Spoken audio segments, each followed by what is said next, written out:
Hello, LinkedIn friends. I'd like to introduce you to a workshop that I could do for you or for your department on how to get departments to work together effectively, or in other words, to break down interdepartmental barriers.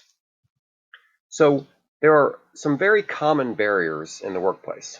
For example, between marketing and IT, or between people who write the content for your website and the people who sell ads against it.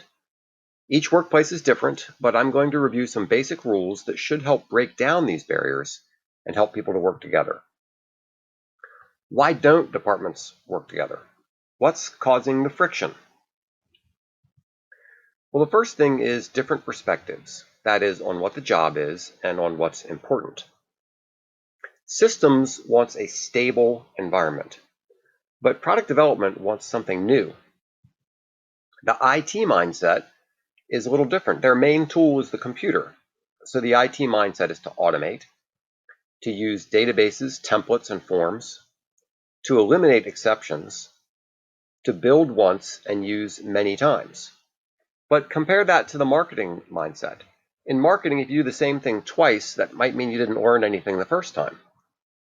And that brings up the Wade rule. A computer is good at doing one thing a million times. Marketing wants to do a million things one time. And that's a pretty good illustration of different perspectives.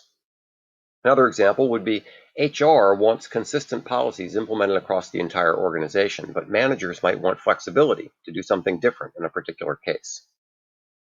Now, I'm sure you've heard the story of the 5 blind men examining an elephant. Keep that in mind when you work with other departments. They're not stupid or evil, they just have a different perspective. They're seeing a different thing. You also have to remember that some of it may be your fault. Now, there are different expectations for different jobs. People wear many hats.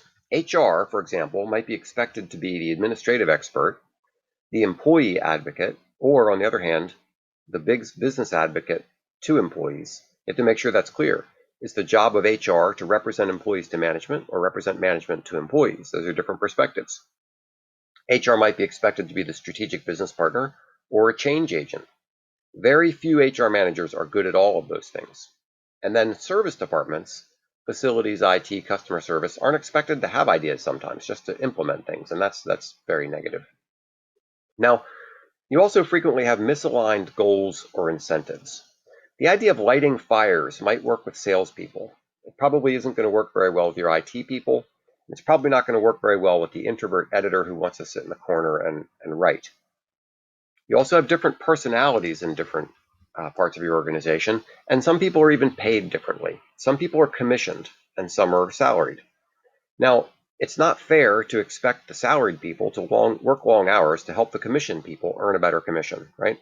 This is the kind of misaligned goal or incentive that you need to work out at a higher level. So you need to make sure that your goals are not only incentivizing individual employees to excel, but also incentivizing departments or helping departments to be able to work together well. If your IT department is measured on stability, or on the other hand, punished for instability, they're going to be much more conservative about what they want to do. Now, in terms of misaligned goals and incentives, I've always felt bad for this poor fellow. Now, another big part of the problem is leadership. Leadership has to ensure that each department is aligned with the strategic objectives of the organization. You do have strategic objectives, right? Whatever those strategic objectives are, make sure that leadership makes their department understand how they fit in with those strategic objectives and how what they do works towards those goals. Now, the other thing that leadership has to do is it can never encourage bad attitudes towards other departments.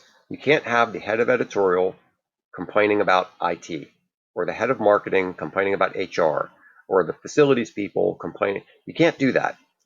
The leadership has to take a positive attitude towards the other parts of the organization, or you will encourage that. This next thing I'm going to talk about, well, first of all, there's this. If leadership doesn't give clear directions, then people aren't going to go in the right direction. But this is what you want to fight against: inherited animosity.